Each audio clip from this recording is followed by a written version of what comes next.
Vamos a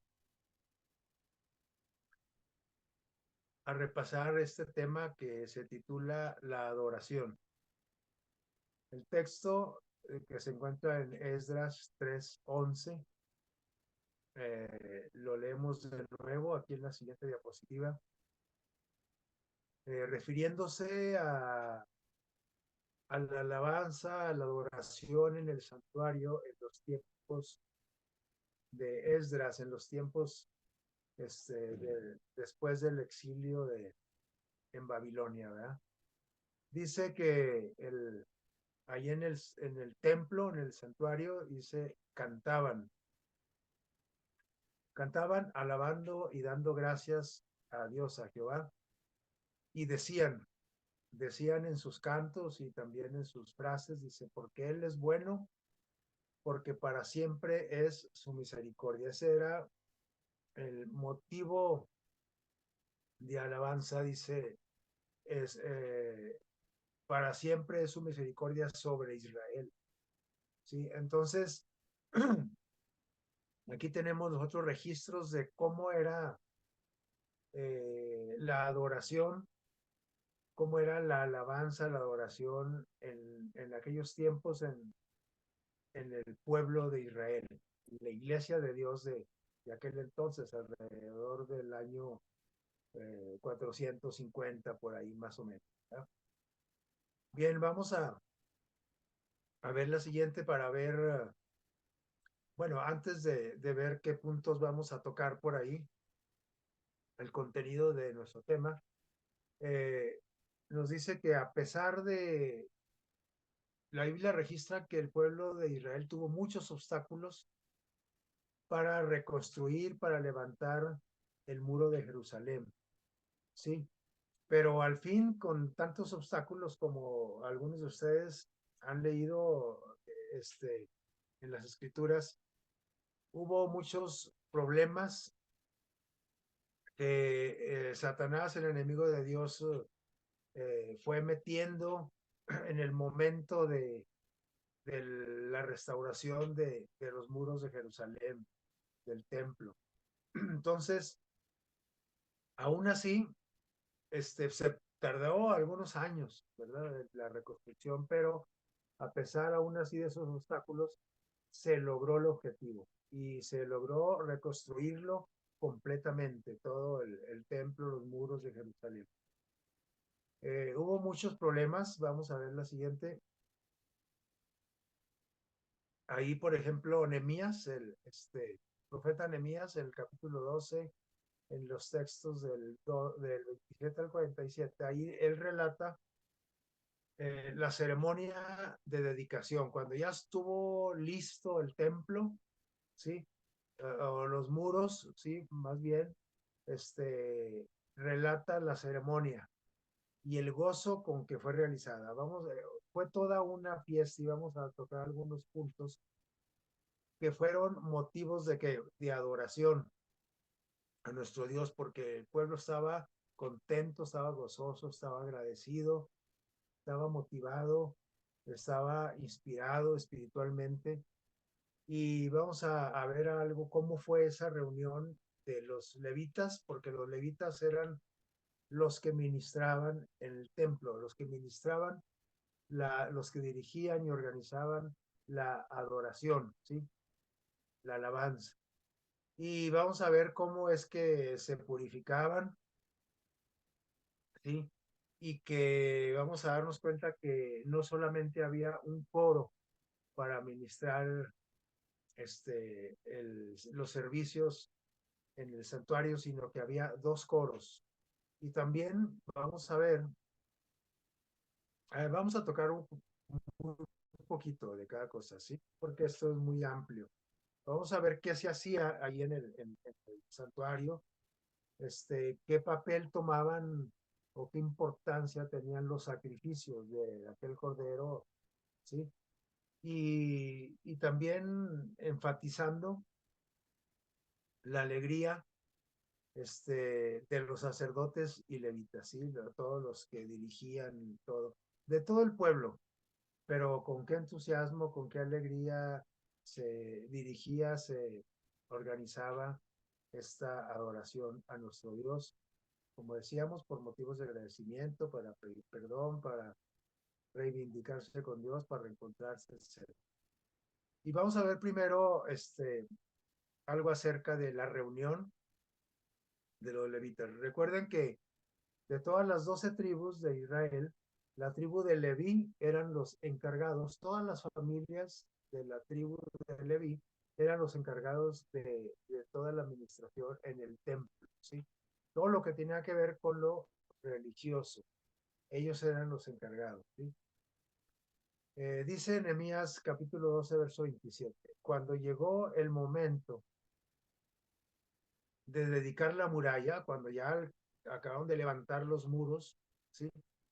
De la ciudad, dice, buscaron a los levitas, o sea, no terminaron y hicieron una fiesta, sino que buscaron, sí hicieron, pero no, no con cualquier persona, sino que tuvieron que ir a buscar a quién, a los levitas. En todos los lugares donde vivían fueron y les dijeron, ahora sí ya está listo, están listos los muros de nuestra ciudad, los acabamos de levantar todos y queremos que una fiesta de adoración a nuestro Dios, por agradecimiento de habernos concedido volver, primeramente volver a nuestra tierra, y segundo, levantar de nuevo las murallas, los muros de nuestra ciudad. Y a pesar de muchos obstáculos, decíamos, así es que no fue nada fácil el trabajo y había mucho que agradecer a Dios. Buscaron, sacaron de todos los lugares a los levitas y los llevaron, dice, a Jerusalén, porque acuérdense que no todos vivían en Jerusalén, vivían en los alrededores, algunos más retirados. Sí, pero Jerusalén era la capital. Entonces, los buscaron para, ¿qué dice? Para celebrar la dedicación, para que ellos tomaran parte en la dedicación. ¿Con qué? Con cánticos de acción de gracias. Sí, iba a haber mucha música, mucho canto, iba a haber mucho agradecimiento, iba a haber instrumentación, ¿sí? Los cantos no los iban a cantar así a capela, sino que iban a ser acompañados, dice aquí, con címbalos, con arpas, con liras, sí, y otros textos que mencionan otros instrumentos, ¿sí? Entonces, de aquí deducimos que los levitas eran los especialistas en qué, en la música, ¿verdad? En la alabanza, en la adoración, en la organización de todo lo que tenía que ver con lo religioso. ¿Quién fue el que elaboró todo el protocolo que se tenía que seguir en la alabanza a nuestro Dios en el templo? Fue el rey David, ahí en Primera de Crónicas, capítulo 25, los primeros versículos del 1 al 8, nos describe que, o nos dice que David fue el que elaboró ese protocolo, ¿sí? A ver, iniciamos con una oración, seguimos con un canto y luego esta intervención y luego agradecemos y luego el sacrificio del corderito y bueno, todo el protocolo que tenía que ver con la alabanza a nuestro Dios en el templo, lo elaboró ¿quién? David, ¿sí? Todo el protocolo de adoración en el templo. Y él fue el que designó que profetas y sacerdotes, levitas que dirigieran el servicio de canto. Sí, o sea, que no cantaban nomás a la y se van, ¿no? ¿Cuál cantaban? Pues no, era una cuestión bien organizada, todo un protocolo con mucho gozo, mucha alegría, pero también con mucha reverencia y con mucha solemnidad, ¿sí? Entonces él fue el que designó todo eso, ¿sí? El acompañamiento también instrumental. Asaf, Dutún y Gemán fueron unos de los principales músicos, ¿sí? Que dirigían allí todo el servicio de adoración en el templo. En la dedicación de la muralla se solicitó la presencia de todos los levitas, todos, toda la tribu de Israel, perdón, de Leví, estuvieron presentes, se les mandó su invitación, se les mandó hablar. ¿Y ellos qué hacían? Dice, unos tocaban instrumentos, los levitas, ¿sí? Tocaban. Ya vimos ahí algunos ejemplos de algunos instrumentos como los címbalos que eran de percusión, de cuerdas como las arpas, la lira. Entonces, tocaban instrumentos, pero había otros especialistas en qué, en can, ¿sí? Y otros los que no cantaban ni tocaban ningún instrumento, ellos auxiliaban ahí en todo lo que se ofrecía, en cuidar, limpiar los instrumentos, en tener listas las vestimentas, los trajes que se iban a emplear, porque había un traje especial, ¿no? Tanto para los cantores como para los instrumentistas, para quién más, etcétera. Entonces, los que no tocaban ni cantaban, ellos auxiliaban en todo, pero todos los levitas tenían un trabajo, una labor que hacer en cualquier servicio de qué? De adoración. ¿Y cuántos años tenía que no se hacía eso? Hacía muchísimos años que no se hacía, por eso fue un grande trabajo, toda una odisea juntarlos primero, porque aquí ellos para empezar pues no sabían si ya estaba listo el templo. Seguramente que ya se había escuchado por ahí el rumor de que sí iba a ser una grande fiesta para inaugurar, ¿sí? Para dedicar el trabajo que se había hecho, ¿sí? Siguiente. Luego también, la tarea, dice aquí, ¿cuál era la tarea principal? Dice, alabar, expresar, sí, tocar, orar, etcétera, pero dice expresándolo como, de la mejor manera, ¿sí?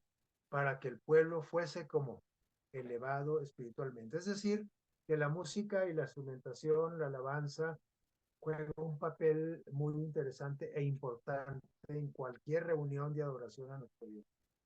Porque eso es, esa expresión, sí, que es el arte del canto, de la instrumentación, prepara a qué? Prepara a la congregación para elevarse espiritualmente hasta la presencia de Dios. Es decir, sin música es otro el entorno, el ambiente, la motivación, etcétera, ¿sí? O sea, le falta ese ingrediente a cualquier reunión donde no hay que canto este, y si hay instrumentos en vivo para tocar, perfecto, ¿no? Mínimo pistas, ¿verdad? Como se usa ahora, pero lo ideal es como cuando usted va a ver, cuando usted tiene un artista, un cantante que le gusta a usted, y si le dicen, ¿qué prefieres? ¿Verlo en vivo en un auditorio o que te pongamos ahí un video o verlo en la tele o qué prefieres? No, pues en vivo, ¿eh? ¿Y quieres que cante con pistas o quiere o que lleve todos sus músicos y que canten en vivo allá? Ah, no, pues con todos los músicos, porque eso es lo que le da vida a un concierto, ¿sí? La música viva, ¿sí? Igualmente en las reuniones de qué? De alabanza y adoración. Y así, aquí podemos ya aquí echar a volar nuestra imaginación. ¿Cómo fue esa ceremonia de, de inauguración y de dedicación de, la, de los muros de Jerusalén, ¿sí? Vamos a ver la que sigue. Este, había música, sí, había instrumentación, pero había también una situación muy importante, ¿sí? Tenía que haber una purificación. Y todo eso que estamos platicando, tenemos que llevarlo a nuestro contexto, a la actualidad. Es decir, cuando vamos a una reunión de alabanza y de adoración a nuestro Dios, también debe de haber una purificación. Dice Nehemías 12:30, después de purificarse a sí mismos, perdón, los sacerdotes y el resto de los levitas, ¿qué dice? Purificaron a la gente, purificaron que las puertas, la muralla, ¿sí? La purificación de personas y objetos era, ¿cómo era? Dice aquí, era lavándolos, todo impecable, limpiecito, ¿sí? Pulcro, ¿sí? Con su alcohol, su gel, su jabón, su limpiavidrios, se decía es que hubiera habido esos productos, ¿verdad? No había esos productos, pero ellos tenían su sistema de higiene muy bien establecido, ¿sí? Lavando completamente la persona, se bañaba, se limpiaba bien, se arreglaba, ¿sí? Pero también que todo lo material, todas las cosas, ¿sí? Todos los muebles, ¿sí? Todo, diríamos nosotros en la iglesia, por las bancas bien relucientes, el púlpito, el piso, las paredes, todo, ¿no? Y luego, que dice aquí, eran lavados completamente, era un lavado exhaustivo, ¿sí? Dice, o en ocasiones, dice que rociándolas con el agua de la purificación. Recuérdense que había por ahí una fuente, con agua donde se lavaban también ahí los sacerdotes y todo, que era, el agua es el símbolo, el mejor símbolo y que establecido por Dios para purificarse, para lavarse, ¿sí? Primera de Juan 1:9, por ahí nos hace mención de que este rito o esta parte de la celebración de este protocolo de alabanza tenía tanto que ver con el perdón de los pecados, o sea, purificarse a sí mismos, lavándose y todo, pero también que pidiendo el perdón de los pecados para que fueran limpiados también por dentro de la mente, del espíritu, ¿sí? Del corazón, que Dios limpiara de pensamientos, de inclinaciones, de malos hábitos, ¿sí? Todos los pecados. Dice, pero también tenía que ver el rito con la limpieza de todo lo malo de las personas, del lugar, del ambiente, todo tenía que ser, este, pues el primer paso era pedir el perdón, sí, luego, sentir esa limpieza de parte de Dios y que visualmente, simbólicamente, pues era también con un lavado del cuerpo, lavado de todos los utensilios, ¿sí? Entonces, de manera que todo estaba como reluciente ahí en el lugar de la alabanza. La siguiente, tanto las personas como las cosas, ¿sí? Y esto nos enseña algo, ¿no? Que, bueno, pues Dios siempre tiene la intención de cambiarnos, ¿sí? Y Él lo puede lograr si nosotros le permitimos, ¿sí? Dios puede cambiar nuestra mente. ¿Creen ustedes que puede cambiar nuestra mente, nuestros pensamientos? Sí, es muy difícil, sí, pero no es difícil porque Dios no pueda, sino es muy difícil porque yo no coopero, no me dejo, sí, no coopero con Dios, sí, pero todas nuestras actitudes, nuestros pensamientos, nuestras ideas erróneas, nuestros, este, obsesiones, compulsiones, nuestros, pensamientos de rencor, de daño hacia otros o hacia nosotros mismos, porque muchos también se nos meten ideas de provocarnos también daño, ¿no? Inclusive hay personas que hasta se les meten pensamientos suicidas, ¿no? Ideas de muerte, ¿no?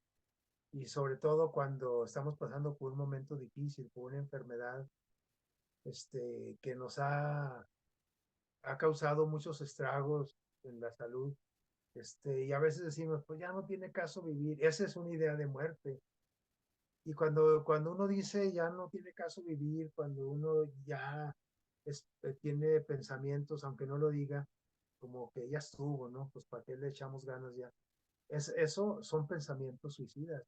Aunque este, usted no los exprese, pues nadie se va a dar cuenta, pero Esos pensamientos continuos nos pueden llevar a cometer un acto suicida, ¿sí? O mínimo hacernos daño, por ejemplo, dejar de comer, dejar de asearnos, dejar de convivir, dejar de preocuparnos y atender a la familia, desatender cuestiones que tienen que ver con la vida diaria, ¿no? Pero Dios puede cambiarnos, toda nuestra mente, inclusive nuestra personalidad la puede cambiar, nuestras actitudes, nuestros actos, ¿sí? ¿Por qué motivo? Porque Él sabe que nosotros vamos a ser más felices de esa manera. Y de esa manera también nosotros nos sintamos más que motivados para servirle y adorarle, de participar más y organizar más este tipo de eventos o reuniones de agradecimiento, de oración, de alabanza, de canto, sí, porque cuando uno no está motivado, no, pues está muy difícil, ¿no? Que uno participe de una manera correcta en un servicio de alabanza y adoración. Siguiente. Por eso es esencial la purificación, ¿sí? Para sentirse en mejor forma espiritual en la participación de la alabanza y la adoración. Dios puede cambiar, ya dijimos, dice, tenemos que hacernos conscientes y eso solo lo puede lograr Dios, nosotros, pero a través del poder de Dios en nuestra mente, que nos haga conscientes de que realmente Dios, Él ya nos ha perdonado, nos ha limpiado. Sí, y eso ya decíamos ahorita, nos da gozo, nos hace sentir más tranquilos, dormimos mejor, tenemos menos ataques de ansiedad, de depresión, de inconformidad, de cambios de humor intensos, o muy bruscos, etcétera, ¿no? ¿Por qué? Porque estamos contentos, estamos en paz y además tenemos que esperanza. Todo eso nos va a motivar ese sentir a seguirle que adorando, a seguirlo, a seguir con la alabanza, adorándolo en cualquier momento, en mi casa, no nomás en la iglesia, puede ser una reunión familiar o yo solo, este, o puede ser en algún evento bien organizado de agradecimiento, como fue en este caso, ¿sí? De los muros de Jerusalén. Y decíamos que participaban dos coros, ¿sí? Aquí en este caso participaron esos dos coros que vamos a mencionar ahorita, dice Nehemías capítulo 12, versículo 40 al 42, que llegaron luego los dos coros a la casa, ya cuando iba a empezar todo el evento. ¿Llegaron qué? Los dos coros a la casa de Dios, al templo. Dice, y los cantores, aquí abreviando los textos, dice, y los cantores cantaban en alta voz fuerte. Claro, no había micrófonos, tenían que cantar fuerte. Estaban para que todo el pueblo oyera, ¿sí? Cantaban con voz fuerte y entonada, lógico, porque eran especialistas en cantar. Dice que ahí nos dice quién era el director, ¿sí? Era quien, Israías era el director. Así es que seguramente para ser el director, pues era un musicazo, ¿no? Porque no era cualquier, era el que dirigía los coros. Y para eso, pues se crearon esos dos coros que se separaban a un lado y otro de la muralla. Esta es la ciudad de Jerusalén, esta imagen que vemos ahí. Lo de alrededor que son los muros que se reconstruyeron todo alrededor, ¿no? Y esos dos grandes coros, miren, empezaban por la puerta, vamos a ver la siguiente, empezaban por la puerta, aquí abajo al sur, ahí donde empieza lo amarillo, y ahí dice que Esdras dirigía el primer coro, y se iban por todo a la orilla del muro, caminaban, y luego por el otro lado el otro coro, que iba seguido de quién, de Nehemías, ¿sí? Entonces, Nehemías por un lado con un coro, Esdras por otro lado con el coro, con otro coro. Y todos iban a dar allá donde está la flecha, al templo, ¿sí? Allá al final estaba el templo, dice, bajando de las murallas, iban por las murallas, unos por cada lado, cada coro, dice, y en el lado opuesto a su partida, ambos coros se reunían para entrar juntos al templo. Allá donde está la punta de la flecha, ahí se juntaban los dos y entraban juntos a donde, al templo. Siguiente. Todo eso vamos a imaginarnos en la escena de esta dedicación de los muros de la ciudad. El pueblo dice que hacía mientras tanto, lo siguió uniéndose en la adoración, inclinándose en qué, en oración. No solamente cantaban, tocaban instrumentos, sino que oraban, ¿sí? Inclinándose en oración todo el templo. Y la siguiente, vamos a ver. Dice, la música es un medio, ya lo dijimos hace rato, es un medio para elevar los pensamientos a Dios. O sea, Dios utiliza la música para que nuestra comunicación con Dios sea más como efectiva, ¿no?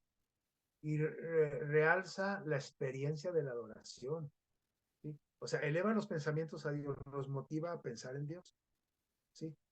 Eh, por eso debemos de concentrarnos en lo que estamos cantando o tocando, porque podemos estar cantando y tocando como a veces estamos en una reunión en la iglesia y con la mente allá pensando en que se me van a quemar los frijoles porque los dejé en la lumbre, etcétera, o con una preocupación X, ¿no?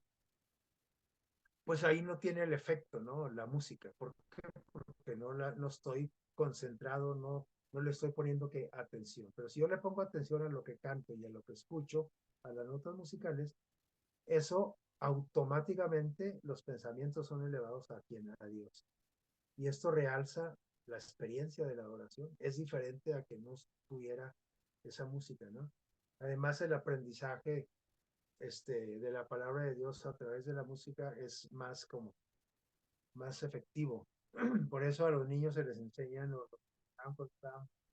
chicos, les enseñaban porciones de la Biblia con música y se nos quedaron hasta la fecha, ¿verdad? Ya estamos viejillos y nos recordamos, ¿no?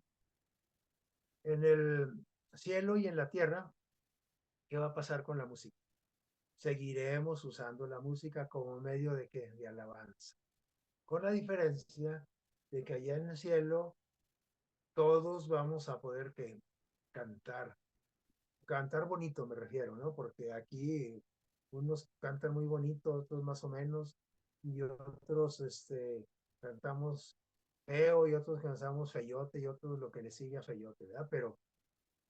Pero lo que tú haces es cierto con el corazón, es una ofrenda para Dios, pero somos invitados a ir perfeccionando todos nuestras habilidades, nuestros dones. Y si no lo tengo, bueno, de perdido conocer lo principal, no lo básico, ¿no?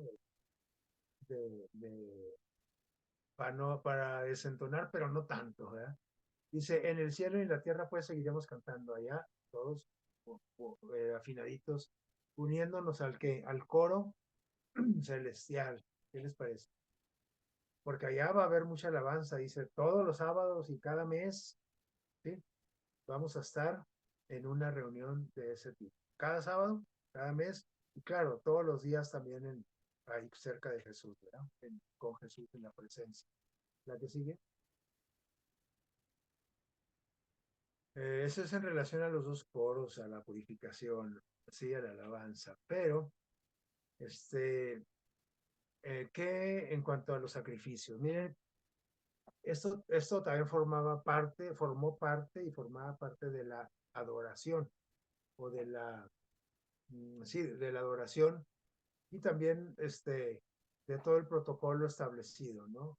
Dice, por ejemplo, en Nehemías 12:43 dice, sacrificaban aquel día que sacrificaron, estamos hablando de aquella fiesta, numerosas que víctimas y se regocijaron, estaban muy contentos porque Dios los había recreado con grande que contentamiento. Dios les motivó ese gozo, sí, para que se desbordara el gozo ahí en aquella reunión, en aquellas reuniones, porque fue algo extenso, ¿sí?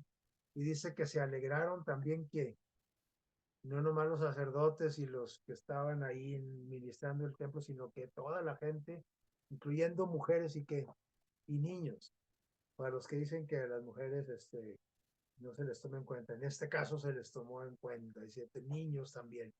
Dice, y dice, el alborazo de Jerusalén, o la algarabía, el gozo, fue oído desde dónde? Desde lejos. Se oía a una grande distancia todo aquel bullicio de aquella reunión, ¿sí? Los sacrificios, miren, en relación a los sacrificios, dice que sacrificaron numerosas víctimas, pero ¿qué papel juega el sacrificio en la adoración? Dice, los sacrificios eran el centro de la adoración en el templo. Los sacrificios de qué? De animalitos, ¿sí? Que simbolizaban a quién? La muerte del verdadero Cordero de Jesús.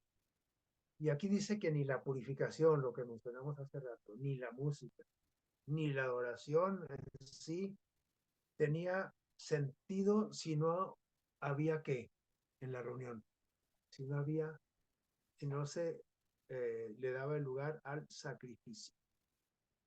¿Y por qué era lo más importante? O sea, todo lo demás era importante, pero dice que sin el sacrificio todo lo demás no dejaba de ser de tener sentido. ¿Por qué? Porque el sacrificio precisamente simbolizaba el sacrificio de nuestro Señor Jesús en la cruz, muriendo por toda la humanidad, ¿sí? Eh, que ha existido, que existe y que existirá sobre el planeta Tierra, por toda la raza caída. Ese es sacrificio que se hacía en la mañana y en la tarde en los templos, en el templo, tenía ese simbolismo.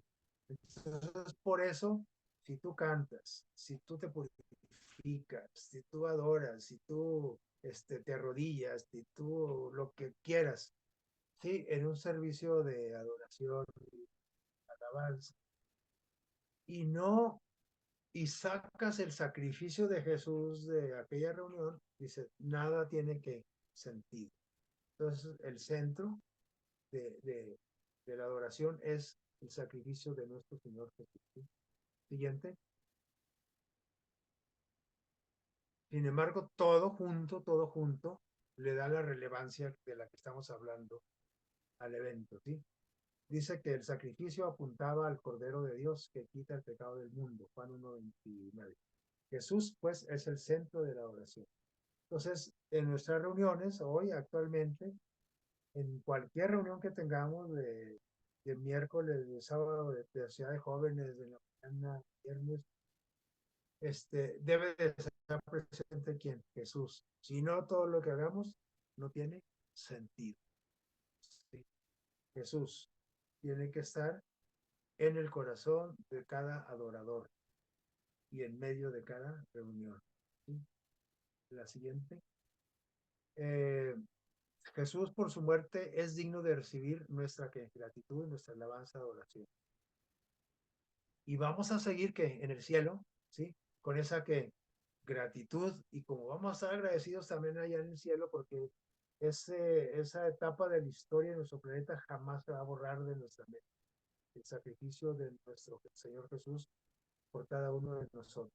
El motivo por el que estemos en el cielo va a ser el sacrificio de Jesús. Entonces siempre lo vamos a tener presente, por lo tanto, siempre vamos a estar en gratitud, en alabanza y adoración en el cielo y por toda la eternidad. Ojalá que todos estemos allá participando de esas reuniones celestiales, ¿sí? Así es que adorar, ¿qué incluye? Incluye canto, música, gozo, paz, aquí no la puse paz, se me pasó, reverencia, todo esto junto ante el Señor. Debe de haber mucha alegría, pero a la vez mucha reverencia. ¿Cómo es esto? Ahí está el detalle, ¿verdad? Saber combinar, equilibrar la reverencia con la manifestación de alegría, ¿sí? Eso es lo difícil. Y como es difícil, entonces solamente la presencia del Espíritu Santo en una reunión es la que nos puede ayudar a equilibrar, ¿sí? Ese acúmulo de emociones, ¿no? Y junto con nuestra reverencia, ¿sí? Porque Dios requiere de toda nuestra reverencia, nuestra solemnidad. Entonces había una grande alegría, ¿sí? Mostrada por los sacerdotes, por los levitas. Miren, aquí dice Nehemías 12:44. Era grande el gozo de qué? De Judá con respecto a los sacerdotes y levitas que servían. Era grande el gozo de todo Judá, ¿sí? Vamos a ver la siguiente. Eh, la obra de los sacerdotes representaba, recuerden, los sacerdotes eran de la tribu de Leví, representaba la intercesión de Jesús en el santuario celestial. Los sacerdotes cuando estaban en el templo estaban simbolizando el trabajo de Jesús en el verdadero santuario celestial. Ese santuario que había aquí en la tierra era una copia, así una fotostática, podríamos decir, una maqueta del verdadero santuario en el que Jesús está intercediendo por nosotros. Así los sacerdotes intercedían por el templo, representando a Jesús, ¿sí? Mientras que los levitas ayudaban, todo el resto, ¿sí? Los que no estaban participando en el sacerdocio en el momento, dice que ayudaban en todas las tareas auxiliares. Unos hacían aseo, otros arrimaban los instrumentos, otros, etcétera, etcétera, ¿no? Todo lo que había, todo el trabajar que había que hacer en esa celebración, en esa ceremonia. Siguiente. Hoy dice, ya no es necesario que el ministerio de los levitas sacerdotal, ¿sí? Ya no necesitamos de un sacerdote, ¿sí? De un pastor que interceda por nosotros, ¿sí? Por el, por el pueblo, porque Jesús que ya está intercediendo, ¿sí? Por nosotros. Entonces ya no necesitamos que un santuario como aquel que estaba allá, ¿sí? ¿Por qué? Porque todos los ritos y ceremonias que se practicaban ahí, el sacrificio del cordero, etcétera, la purificación que se hacía allí, que los panes y levadura, que el incensario, que ese, todo eso tenía un simbolismo y todo representaba el trabajo de Jesús. Jesús terminó su trabajo, ahorita solamente está terminando la última etapa, ¿sí? De su trabajo en el lugar santísimo, en el verdadero santuario en el cielo. Es decir, está intercediendo por quien, por nosotros hasta que Él venga por su iglesia, ¿sí? Entonces, ahorita ya no es necesario, ¿sí? El pueblo de Israel, los judíos todavía celebran estas cosas porque para ellos todavía no llega Jesús, ¿verdad? A, a, a rescatar a la humanidad. Entonces, este trabajo, este ministerio sacerdotal, lo está haciendo Jesús directamente ahorita en el cielo. Pero debemos de conocer todo esto, es importante para qué, para poder entender el trabajo de Jesús. Todo esto que se hacía en el santuario, en el templo, en estas ceremonias, en estos ritos, tenemos que conocerlo porque solamente así podemos entender el trabajo de Jesús por nosotros en el cielo, ¿sí? Y aquí en la tierra también cuando vino. Entonces, es necesario también conocer eh, lo que se hacía en el santuario en aquellos años, aunque ya no lo practiquemos nosotros, ¿sí? Nuestros tipos de reuniones son diferentes, ¿no? Así es que hoy la predicación, el evangelismo, el cuidado físico del templo, de la iglesia, ¿sí? De la construcción, la música, todo, dice, es obra de los levitas modernos. ¿Quiénes son los levitas modernos? Pues usted y yo. Todos los que asistimos a una reunión de adoración y de alabanza. Y ahí se dividen las tareas, los músicos, los que tocan un instrumento, el piano, la guitarra, etcétera, los que hacen el aseo, los que arreglan que todo esté en orden, etcétera, ¿no? Entonces, los que predican, los que tienen la escuela sabática, los que recogen la ofrenda, los tesoreros, ¿sí?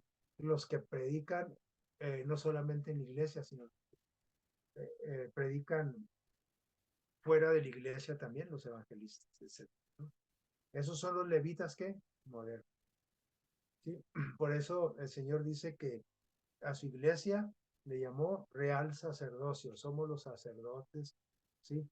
Eh, no para cuidar de la iglesia, ¿sí? Pero el verdadero sacerdote, el sumo sacerdote es Cristo Jesús, ¿sí? Entonces es vital apoyar que económicamente ese tipo de trabajos, ¿sí?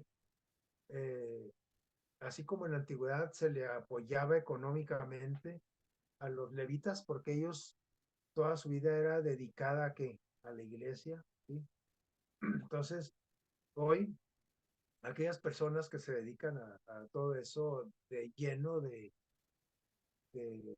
con, que le dedican mucho tiempo a la iglesia, pues es necesario apoyarles como económicamente, también moralmente, animarlos, valorarlos, valorar su trabajo. No solamente a aquellos que tienen el 100% de su tiempo, sino a aquellos, al maestro de escuela sabática, al tesorero, al jefe de diáconos, a los diáconos, a todos ese, dice aquí que valorar el trabajo de los responsables de cada parte en un servicio de nuestra iglesia. Acuérdense que en una reunión de iglesia son varios los que toman parte, entonces hay que apoyarlos, ¿sí? De todas las formas, ¿sí? Económica, moral, anímicamente, etcétera, ¿sí? A todos los responsables, valorar su trabajo, ¿sí? Muy bien, la siguiente, cómo se valoraba el trabajo de los levitas. Esta es la última diapositiva, con esta vamos a terminar y vamos a leer este primer párrafo del libro Hijos e Hijas de Dios, ¿sí? Es un matinal, ¿sí? Dice, educad, fíjense, aquí puse en rojo educado, ahorita les digo por qué. Eduquen el alma, ¿sí? ¿En qué? O el cuerpo, ¿sí? Todo nuestro ser, en la alegría, la gratitud y la expresión hacia Dios. ¿Por qué? Por el gran amor con que nos ha amado. Pero aquí dice, eduquen. Esto quiere decir que si yo no siento alegría, no siento gratitud, me es difícil expresar, ¿sí? Hacia Dios, todo eso que contribuye a mi espiritualidad. Entonces, si no me nace, no lo tengo que educarme. Y cuando hablamos de educación, estamos hablando de formación, de implementar nuevos conocimientos, nuevos hábitos, nuevas formas de pensar, de actuar. Es decir, que podemos aprender a estar alegres, ¿sí? A tener gratitud y a expresar nuestro agradecimiento a nuestro Dios. En agradecimiento porque Él nos ha amado de una manera extraordinaria, ¿no? Al punto de dar su vida por mí. Así es que la alegría cristiana es la belleza misma de la santidad. Cuando hablamos de la santidad, decimos, nosotros tenemos un concepto ay, ese hermano es bien santo. ¿Y cómo sabes? Pues se le ve en la cara, mira, todo triste, con los ojos caídos, casi llora, compungido. Y por eso dices que es santo, sí, se le nota su santidad. No, aquí dice que la alegría cristiana que es la belleza misma de la santidad. Es decir, cuando uno está santificado, apartado para Dios, se nota en que en mis emociones, en mi conducta, en mis expresiones, ¿sí? En mi forma de actuar, de relacionarme, etcétera. ¿Por qué? Porque es una alegría motivada por el gozo de tener a Jesús en nuestro corazón, ¿sí? Dios quiere que como hijos de la luz, porque nosotros fuimos llamados para alumbrar, sí, es decir, para llevar el nuevo conocimiento, el conocimiento del Evangelio a los que están en oscuridad, es decir, a los que no lo conocen. Si Dios quiere que nosotros, pues, cultivemos un espíritu como una personalidad como animosa y feliz. Y no quiere decir que tenemos que andarnos carcajeando ahí por todos lados, van a decir que estamos locos, ¿no? Ahí en el mini risa y risa, ¿no? O sea, felices se nota. Cuando una persona está feliz, está gozosa, se le nota, aunque no se esté carcajeando, ¿cierto? A fin de que, ¿para qué? Para que proclamemos las alabanzas de aquel que nos llamó de las tinieblas a su luz admirable. Dice, para que proclamemos las alabanzas, es decir, para que podamos alabar, adorar a Dios de una forma tal que la gente que nos vea se contagie, ¿sí? La tristeza se contagia, pero la alegría también se contagia, aunque es más fácil de contagiarse que la tristeza. Por eso necesitamos de Jesús que nos dé de su gozo para poder contagiar a las demás personas. Y por último, vamos a ver este texto. Dice aquí también es una cita inspirada por nuestro Dios, de Elena de Pay, dice del libro Nuestra elevada vocación.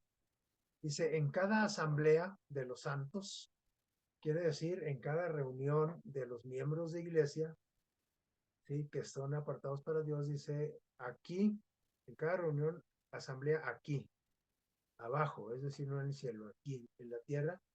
¿Qué pasa en cada asamblea de esa reunión? Los ángeles de Dios están escuchando las alabanzas. ¿Qué más? Los agradecimientos y las súplicas, las oraciones, las peticiones que ofrecemos, que ofrece el pueblo de Dios mediante testimonios, ¿sí? Mediante platicar lo que Dios ha hecho por mí, pero también mediante cantos, ¿sí? La música siempre ahí presente, nuestras oraciones, que ellos recuerden que sus alabanzas son, que nosotros debemos de recordar que nuestras alabanzas son apoyadas por quién, por los coros de las huestes angélicas de arriba. Así es que cuando nosotros estamos cantando en el hogar, en la iglesia, en cualquier reunión, por muy malitos que seamos para cantar, se nivela ahí el asunto, en, la, el olor grato que sube a Dios, porque, ¿qué? Porque los coros angelicales se unen a nuestras voces, fíjense, defectuosas, a nuestra instrumentación, a nuestra alabanza, a nuestros cantos. Los, como se contagian de los ángeles, vamos a cantar junto con la iglesia, a ver, vamos a cantar, se unen. Es decir, los seres celestiales están buscando toda oportunidad para alabar a nuestro Dios y se unen con los terrenales, con los terrícolas, con nosotros, ¿sí? Así es que es importante que nosotros estemos todos los días en alabanza, en gozo, en adoración, aparte de nuestras reuniones de iglesia. Usted, por ejemplo, cuando va al trabajo, si va en el camión, a lo mejor no va a ir cantando, ¿verdad? Pero en su carro sí puede ir cantando.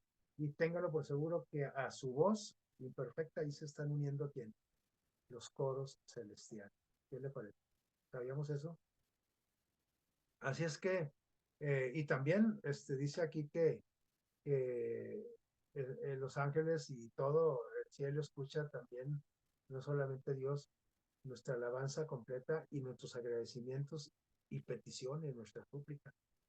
Y a veces decimos, no, Dios ni me oye. No, no solamente Dios te oye, sino que también que dice aquí dice, ¿qué dice? ¿Quién, ¿Quién escucha todo eso? Dice, los ángeles de Dios están escuchando las alabanzas, los agradecimientos y las súplicas. Ojalá que en esta mitad de semana, el resto de la semana, podamos, si no de ir a voz, cuando estamos haciendo alguna tarea en casa, podemos poner música en nuestra casa, ahí si nadie nos lo impide, cuando cocinas, cuando haces la tarea, cuando alabanzas a Dios y podemos, no solamente en la iglesia, tener en oración a nuestro Dios. Entonces, mi deseo y oración es de que de aquí en adelante nos hagamos el propósito de tener más momentos de adoración y de alabanza a nuestro Dios, porque eso nos va a traer mucho gozo, mucha paz y mucha tranquilidad. Y sobre todo, una mejor conexión con nuestro Dios. Que Dios los bendiga y que tengan una feliz mitad de semana.